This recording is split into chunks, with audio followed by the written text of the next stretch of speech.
confirmant ainsi la richesse de ce patrimoine partagé. La Biennale a rassemblé des milliers d'artistes, leur offrant une plateforme pour célébrer l'identité guinéenne et africaine sous toutes ses formes.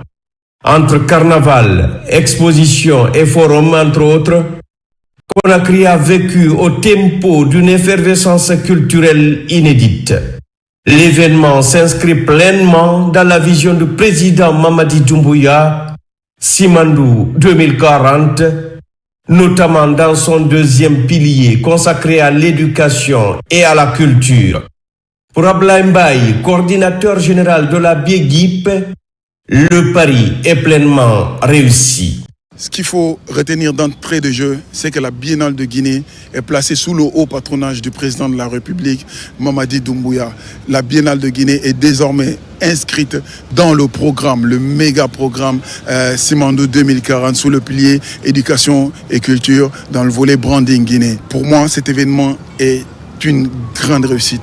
C'est vrai que c'était titanesque, le défi il était immense, mais on a pu véritablement impacter et la population et les artistes et beaucoup d'autres milieux entrepreneuriaux de ce pays. Donc c'est une très grande réussite cet événement. On a fait le carnaval de Conakry à Matam où on avait 5000 artistes, donc des artistes qui n'ont pas presté dans les ballets peut-être il y a 5-10 ans, ils étaient tous là, donc c'était une énorme réussite dans ce sens. C'est une énorme réussite parce qu'on a réussi à faire le Forca, qui est aujourd'hui notre plus grande fierté, donc le Forum africain de la culture, où on a pu discuter de la biennale de long en large et de tous ces axes. Donc l'axe culturel, l'axe technologique, l'axe éducation, business et investissement, donc tout ce qui est entrepreneurial, mais aussi on parle de bien-être parce que le résultat final, c'est de pouvoir impacter les populations. Ce qu'on peut retenir du Forca, c'est qu'on a eu près de 200 professionnels qui étaient en Guinée de tous bords, qui sont venus partager leurs expériences, parler de l'écosystème des industries culturelles et créatives dans leur globalité et proposer des vraies solutions pour les gens ici. L'objectif étant de mieux encadrer les métiers des ICC pour que ça puisse servir véritablement aux acteurs qui travaillent dans le secteur. Et la vision claire derrière cet événement est qu'il faut mettre la Guinée en avant. C'est la Guinée qui accueille le monde, c'est la Guinée qui reçoit le monde. C'est d'ailleurs là où je salue le leadership fort de M. Djiba Diakité, ministre directeur de cabinet à la présidence, qui n'a ménagé aucun effort pour que nous puissions impacter au niveau où on l'a fait dans cette biennale. Donc rendez-vous à l'année prochaine pour l'interbiennale, mais rendez-vous surtout dans 2 ans pour la Biennale de Guinée qui reviendra en force. La présence d'invités internationaux dont le Rwanda ainsi que de nombreux ambassadeurs et délégations étrangères a renforcé le caractère universel de cet événement. Le ministre de la Culture et de l'Artisanat, Moussa Moïsila, salue cet esprit d'ouverture, soulignant que cette biennale confirme la vocation de la Guinée à devenir un carrefour majeur du dialogue interculturel sur le continent. La Guinée vient d'organiser sa toute première édition de la Biennale de Guinée, BIEGIP, qui est une initiative portée par le promoteur culturel Ablaye Mbaye, mais qui s'inscrit dans la vision du président de la République, le branding national, reposant sur 3 piliers essentiels, les investissements, la culture et le tourisme. Et cette initiative a été, du point de vue opérationnel, mise en œuvre par le ministère de la Culture et de l'Artisanat. Donc c'est un travail d'équipe qui a permis d'offrir aux Guinéens, je dirais, l'un des plus beaux moments de ces 10 dernières années en termes de spectacle, en termes de festival. Et tout cela s'inscrit dans une stratégie qui a été bien pensée avec le ministre directeur de cabinet de la présidence de la République pour que cela puisse répondre à un objectif clair. La Guinée ambitionne d'être une économie de destination dans les prochaines années, mais également une économie de ressources. Comme quoi, le pays ne compte pas, parce que déjà des réformes dans ce sens ont commencé, sur les dividendes qui seront générés par le secteur minier.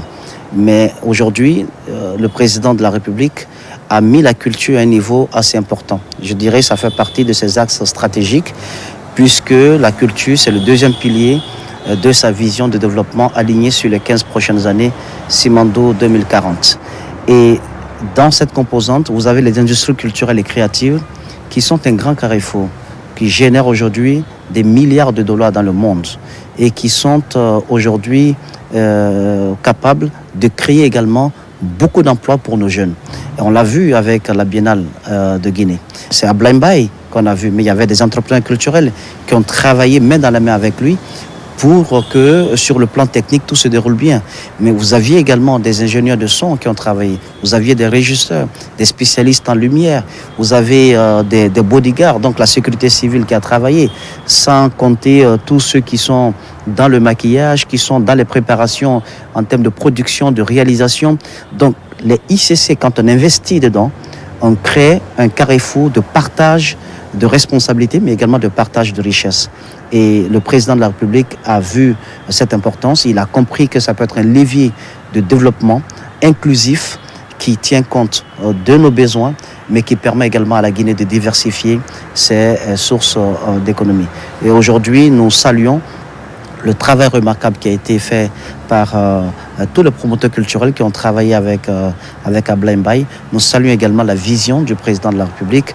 Le branding national, c'est cela. La Guinée envoie un signal fort au monde entier pour dire qu'elle est consciente de ses responsabilités et qu'elle entend bien jouer son rôle dans le concert des nations.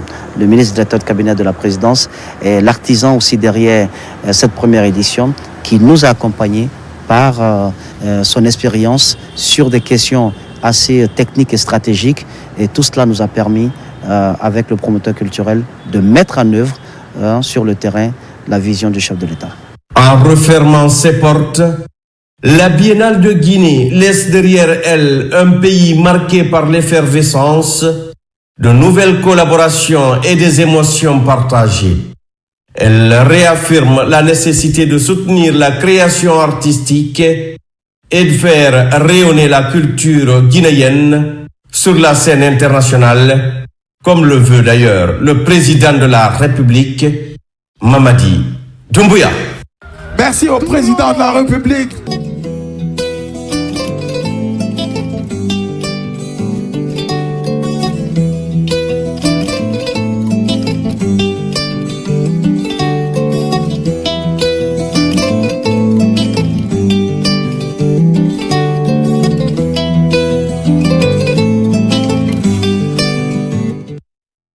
Pendant 2 jours, les 90 États membres de l'Organisation internationale de la francophonie se sont donné rendez-vous à Kigali au Rwanda.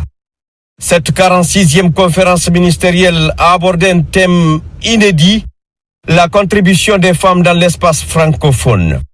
Un sujet qui a une résonance particulière pour la République de Guinée. En effet, depuis 2021, la gente féminine occupe une place de premier plan dans le programme de développement socio-économique durable et responsable du président Mamadi Doumbouya.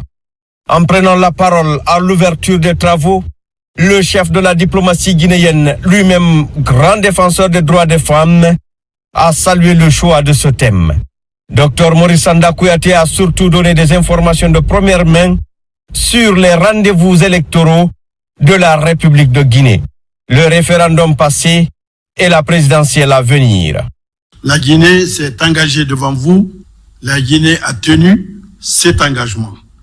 Grâce à l'assistance technique de nos partenaires internationaux, au premier rang desquels l'Organisation internationale de la francophonie, le recensement administratif à vocation d'état civil a été mené à bien. Sur cette base, un registre électoral robuste, fiable et inclusif a été élaboré. C'est ce registre qui a permis, le 21 septembre 2025, dans la paix, la sécurité et la sérénité, l'adoption massive d'une constitution voulue et préparée par les Guinéens. Une constitution qui nous ressemble et qui nous rassemble. Dans un mois, le 28 décembre 2025 exactement, conformément aux engagements solennels, notre pays élira son nouveau président de la République dans les mêmes conditions de transparence et de tranquillité. J'avais annoncé ici que l'élection présidentielle serait la priorité car c'est au niveau de la magistrature suprême que se mesure le mieux la vitalité démocratique d'un État, tant pour les citoyens que pour la communauté internationale. Un terrain politique balisé par les réalisations en cours. Sous le leadership du chef de l'État Mamadi Doumbouya, la Guinée a engagé de très grandes réformes structurelles. Des acquis que le chef de la diplomatie guinéenne présente à ses pairs de l'espace francophone. Dr Maurice Anda Kouyaté précise que le décollage de la Guinée est assuré avec le programme Simandou 2040, le plus grand schéma directeur de développement socio-économique, durable et responsable pour les 15 prochaines années en Guinée. Au cours des 4 dernières années, sous la direction du président Mamadi Doumbouya, la Guinée a forgé une base démocratique solide, tirant les leçons souvent amères de son histoire politique. L'innovation guinéenne a été claire et elle avait été annoncée ici. Construire simultanément des institutions démocratiques et réparer le tissu social à travers des consultations nationales, un dialogue inclusif et des améliorations tangibles des conditions de vie de la population. Des routes modernes, des échangeurs, des logements, de l'eau potable, de l'électricité, des écoles, des hôpitaux et de nombreuses infrastructures structurelles ont été injectées dans le quotidien des Guinéens. Le 11 novembre 2025, comme le monde entier a pu le constater, la République de Guinée a procédé aux premières exportations du plus grand projet minier mondial, Simandou 2040. Ce programme n'est rien d'autre qu'une vision, celle du président Mamadi Doumbouya, qui se résume en ceci: transformer de façon transparente la richesse de notre sous-sol en un moteur de développement intégré et souverain de notre nation. Certains prédateurs économiques qui dirigeaient autrefois notre pays sont surpris, voire stupéfaits, et s'agitent encore pour critiquer ce que la planète entière loue. Mais comme le dit un proverbe guinéen, battre le tambour de toutes ses forces ne fera jamais danser quelqu'un qui ne veut pas danser. La Guinée travaille, la Guinée avance avec votre soutien et la Guinée assume pleinement son destin dans une souveraineté économique décomplexée et assumée. Le reste est superfétatoire. Le 28 décembre 2025, comme le 28 septembre 1958, nous sommes convaincus que le peuple guinéen, politiquement mûr et mature, choisira celui qui ne dit rien et qui fait tout, plutôt que celui qui dit tout et ne fait rien. La Guinée est un membre important de l'espace francophone. Une relation saine basée sur le respect des valeurs et des choix de chaque parti. C'est pourquoi, dans sa prise de parole, le ministre des Affaires étrangères, de l'intégration africaine et des Guinéens établis à l'étranger, Dr Maurice Anda Kouyaté, a appelé à renforcer cette collaboration. Notre coopération exemplaire entre la Guinée et l'OIF, sous la direction éclairée de Mme Louise Mouchikiwabo, a pour la première fois brisé le cercle vicieux: changement anticonstitutionnel, sanctions automatiques. L'OIF a eu l'audace et l'intelligence institutionnelle de proposer une voie alternative que la Guinée a accepté de s'appliquer. Le résultat est là, éloquent, sans besoin de commentaires. Ensemble, nous avons construit un nouveau cadre de dialogue basé sur le respect de la dignité des peuples. C'est une avancée majeure qui mérite d'être consolidée et adaptée aux contextes variés que traversent nos États membres. C'est devant ce vaste projet que j'invite la grande famille de la francophonie à poursuivre cette approche innovante, visionnaire et profondément humaine qui redonne tout son sens et sa respectabilité à notre organisation dans un monde secoué par des vents hostiles. Cette 46e conférence ministérielle a permis à la République de Guinée de présenter la vision de son leader, le président Mamadi Doumbouya, sur des sujets aussi importants que la place des femmes dans le développement socio-économique du pays. Cette année, la Guinée accueille un rendez-vous majeur. Les 16 pays de l'Afrique de l'Ouest et l'Algérie réunis